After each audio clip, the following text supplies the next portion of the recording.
William Barclay was a fairly noted theologian in the 1900s, especially the latter part of it. And he once said, a few years ago, he said that we are living in a time of lessening, lowering standards. He says, what we used to expect, we don't anymore. We just lower our standards of what it's like to be human and human with one another. Would you say that same thing is true today? I do too. Just a few examples. Like with honesty. It's somehow now okay not to tell the truth. An easy example. Every once in a while I watch these talking head shows about politics and all that on the TV. And every once in a while they'll show the politician, choose one, I don't care. Politician says this today. 2 years ago, they said this, and it's directly opposite. Which one is the lie? Oh, we don't know. But you know what? Even worse, they get away with it. Isn't that true? It's like, oh, well, they get away with it. Or conscientiousness in work. That sometimes it seems that people spend more work getting out of work than they do working. In fact, I heard one guy come up to me and said, I'm getting a lot of peer pressure at the job to slow down, not to work so much, because I'm making the other folks look bad. They're just trying to get along with as little as they can. What little do I need to do in order to get a paycheck? It's less. How can we do less? Or the third thing might be with something with morality. We'll just choose an easy topic.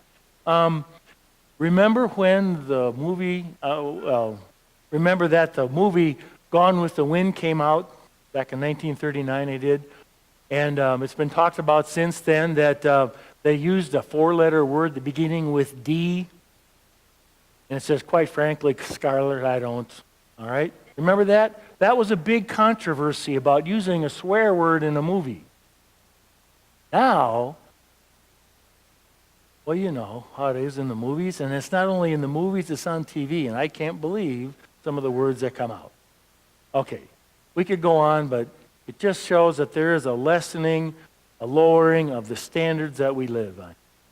And if that's going on, maybe we think we can get by with less ourselves. But as Christians, we are called to be different. We are called to see ourselves more like God sees us. And God sees us as those people who are made in His image and likeness, as all people are. We are made in the image and likeness of God. It's what He sees in us and what He calls forth in us. Yes, He sees our sin, our frailty, our weakness. Oh, sure, He sees that. But He sees the more.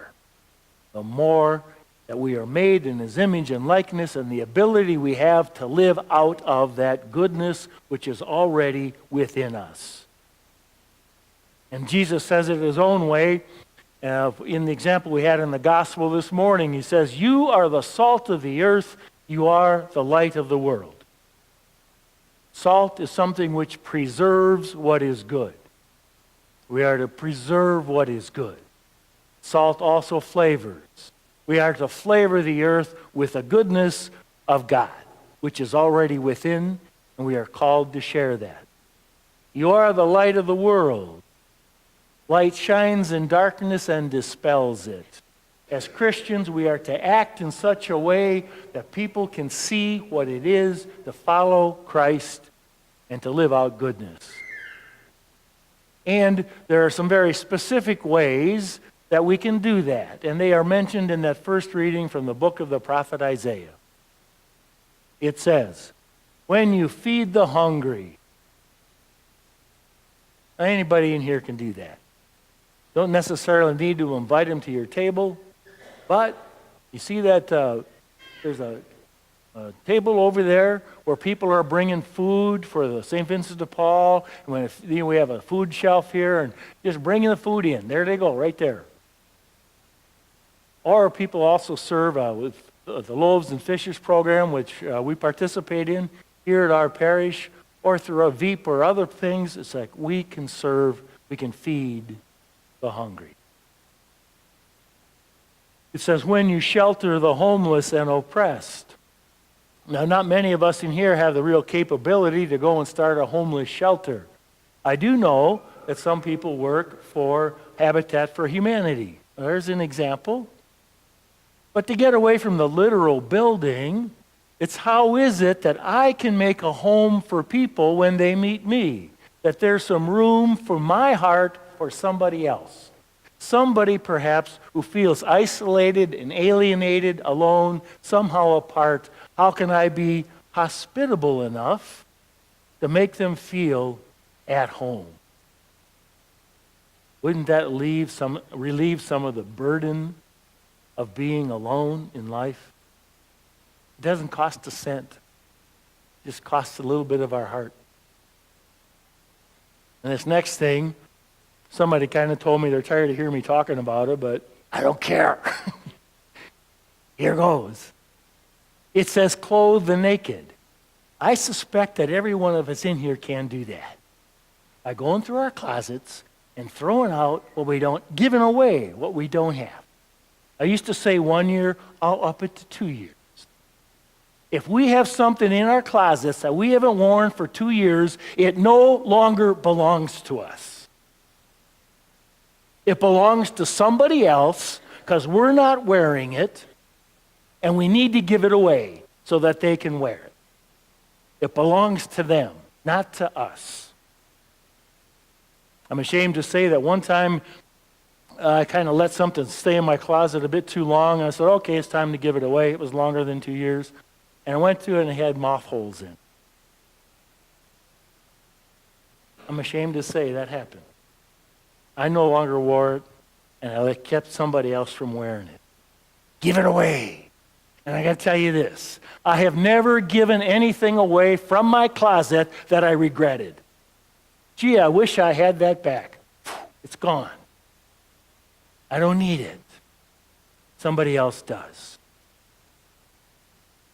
The next thing it says is, do not turn your back on your own.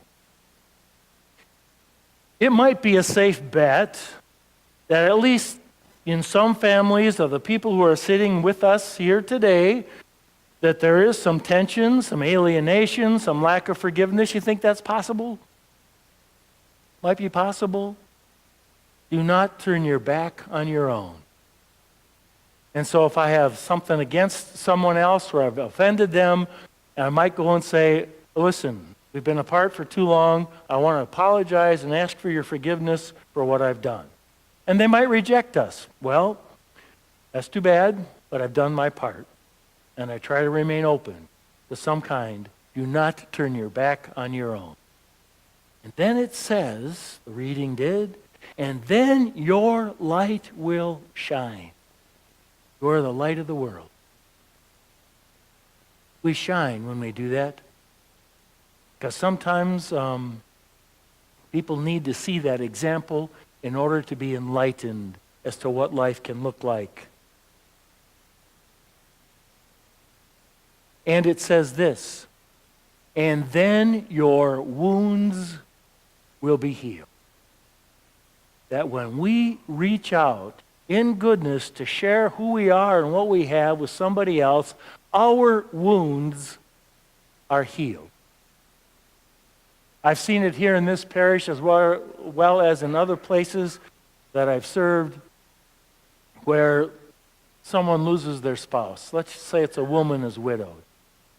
And then I see her getting involved with, let's say, the funeral lunches. And she meets other people and some others who are widowed. And they kind of form a bond, a community. And in that working for serving other people, she gets to know other people, and they kind of walk together. Their wounds are healed. It's healing for us as well. Oh, and the reading goes on to say, and remove from yourselves all false accusations. I'm pretty confident in saying we've all made false accusations because we've all gossiped. You start a rumor here, and what's it going to sound like when it gets over here?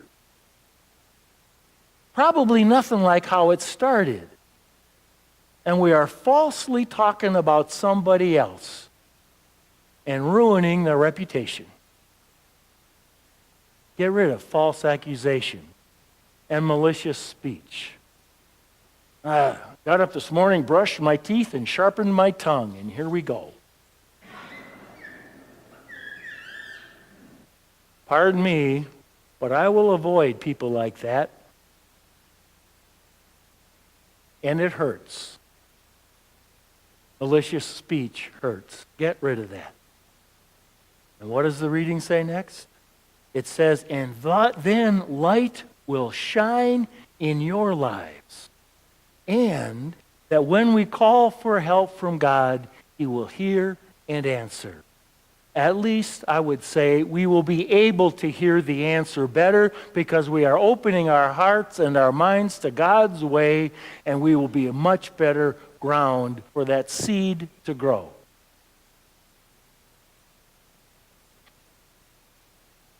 You know, it doesn't take a whole lot of salt to flavor something, does it? You know, the recipe, a pinch of salt, choom, and the flavor bursts forth. That means a pinch of us doing what's right, saying what's good, can burst forth flavor.